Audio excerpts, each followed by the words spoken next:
very much, Las Count Corla, and as other deputies have done, given that Deputies Doherty and your good self represent a county that is grappling with a terrible tragedy. I also want to extend my condolences, and I know with the kind of communities you represent, you may know the families and know of them, and I'm conscious of the deep sadness that your county is grappling with at the moment.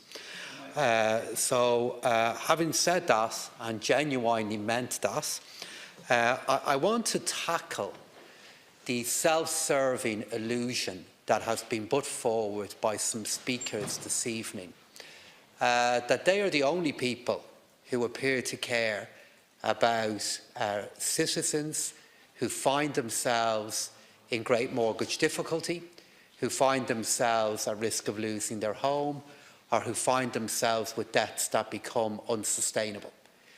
They are citizens in a country who I know, they're in my constituency. I've experienced at first hand the great challenges that those citizens face in trying to deal with that level of crisis.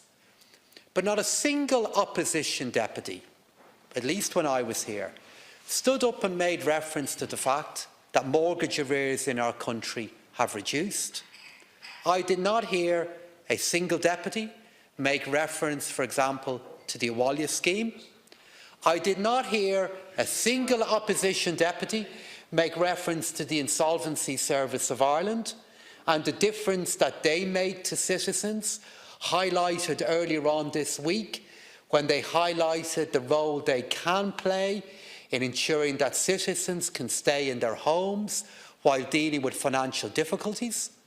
I didn't hear a single opposition deputy refer to the insolvency legislation, which has played such a role in reducing the level of distressed debt in our country, and not a single deputy made the point that the level of repossessions that we have seen in our country to date has thankfully been below the forecast that many made when our country was dealing with such a level of difficulty.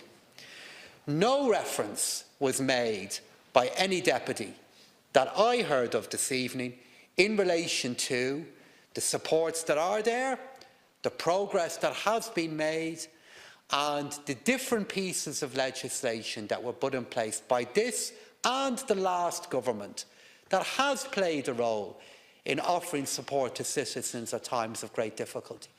Now, of course I know, because I represent citizens like this too, that those supports don't always work for people. Of course I know that there are citizens in all of your constituencies who, despite the supports that I've acknowledged, that not a single deputy here this evening did, those supports can't be enough, and they still find themselves in moments of difficulty with their banks. So let's deal then with the legislation that is being proposed here.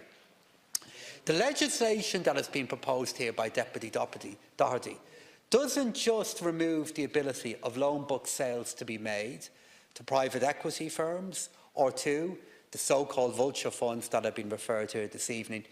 It would remove, in effect, the restriction of a bank to make any form of loan book sale to anyone. Now, I have said again and again that loan book sales are something that should only be happening after every other mechanic and option has been explored, none of which has been acknowledged here this evening in this debate. But the reality is that the non-performing loans that our banks have to reduce, and I heard speaker after speaker in the period from 2008 to 2011 call for regulation, call for independent institutions, call for a central bank that's up to the job. And then when the same central bank issues a statement of concern about this piece of legislation, it's dismissed. You can't have it both ways. You can't on one hand say we need an independent regulator, we need strong central bank institutions, and when they raise concerns about what would be the effect of a piece of legislation like this, dismiss this. say that they are not looking to serve a longer-term interest and allege various things about their incentives here this evening.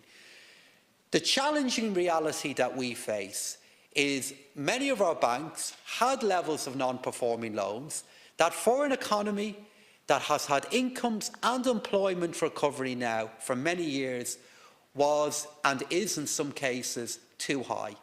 I heard many speakers made reference to permanent TSB this evening. I didn't hear a single speaker make reference to the fact that at the start of last year, permanent TSBs, non-performing loans as a percentage of that balance sheet was at nearly 24%. A quarter of their loans were impaired. And this is after years of effort, and I acknowledge that more could have been done and should have been done for some, but years of effort to try and reduce that level of non-performing loans. After that effort, that is where, for example, a bank like that stood. A multiple of the European average, way ahead of where many other banks in Ireland have stood. And of course, again, something that hasn't been acknowledged here this evening, is even if this legislation was to be passed, and I'll be outlining the government views on it in a moment, even if that were to happen, the banks would still have those targets. They're not targets set by me, they are targets set by the same independent regulators that this Dáil, in the aftermath of the financial crisis, said we must have and we can't undermine. They're the targets they set. And why are those targets set there? They're set there because in the awful event of us getting into another economic crisis, if our banks go in to that kind of economic crisis with the level of non-performing loans that they have had until recently, the very kind of doom loop, the very kind of banking crisis and difficulties that we've all said we want to prevent again, we've all said we want to prevent, we will find banks that are not as strong as they need to be, facing with a changing economy and a new level of risk being created. So that's why the level of non-performing loans are being reduced. That's why targets have been set to have them reduced. And of course there is a link that if a bank has a balance sheet that has difficulty on it, of course it affects the rates of interest that they can offer for new business. Of course it affects their ability to make new credit, to make new investment available to the families, to the farms, to the small and medium-sized companies that all of you and I represent.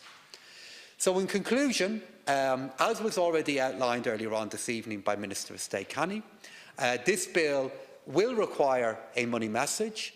It is my view that if the Oireachtas passes this bill, it will have very significant and very negative consequences for the abilities of our banks to meet the needs that the regulator has of them, to deliver the needs of regulation that many of the speakers who are speaking and heard this evening in previous years called for our banks to do.